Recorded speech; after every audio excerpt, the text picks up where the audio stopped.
দিদি, আমি আর পাচ্ছি না।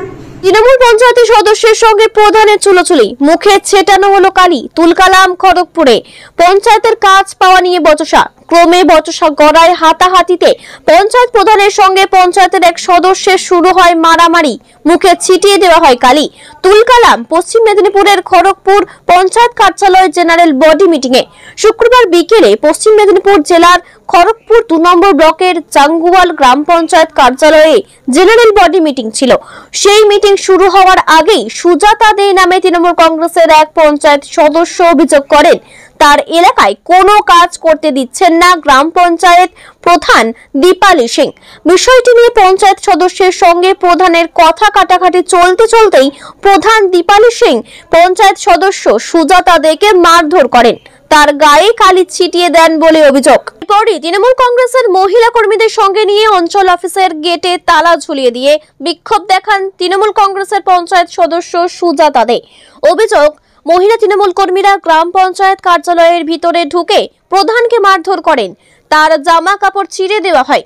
গ্রাম পঞ্চায়েত প্রধান দীপালি সিং বলেন, বিবাদ চলাকালীন সুজাতাই আমাকে মারধর করেন এবং আমার মুখে কালি লাগিয়ে দেন। গ্রাম পঞ্চায়েত কার্যালয়ের ভিতরেই দুই গোষ্ঠীর মধ্যে হাতাহাতির খবর পেয়ে খড়গপুর লোকাল থানার পুলিশ ও খড়গপুর 2 নম্বর ব্লকের জয়েন্ট বিডিও ঘটনাস্থলে পৌঁছান। যদিও এই বিষয়ে খড়গপুর 2 নম্বর ব্লকের জয়েন্ট বিডিও কোনো মন্তব্য করেননি। গ্রাম পঞ্চায়েত প্রধান দীপালির অভিযোগ, এর পিছনে বিজেপির চক্রান্ত রয়েছে। পাল্টা সুজাতা বলেন, আমার এলাকায় প্রধান কোনো কাজ করতে দিচ্ছেন না। আমি আজ এই অভিযোগ করতেই উনি মারধর করেন, গায়ে কালি ছিটিয়ে দেন, উনি নিজেই নিজের মুখেও কালি মেখে নেন।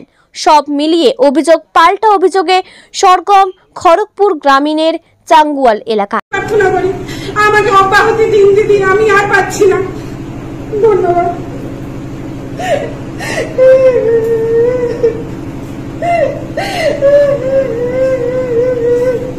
আমার কাছে সমস্ত ফুটেজ, ক্যামেরা, আপনারা যা চাইবেন আমি সব দিতে রাজি আছি, সবকিছু আছে আমার কাছে। আমি আমার পঞ্চায়েত সমিতির মেম্বার যিনি অর্জুন হাসদা, ওনাকে আমি সব পাঠিয়েছি। ওনার নামে অকথ্য ভাষায় কথাবার্তা আমার পঞ্চায়েত মেম্বার এখানে বসেছিলেন, ওর কাছ থেকে শুনতে পারি।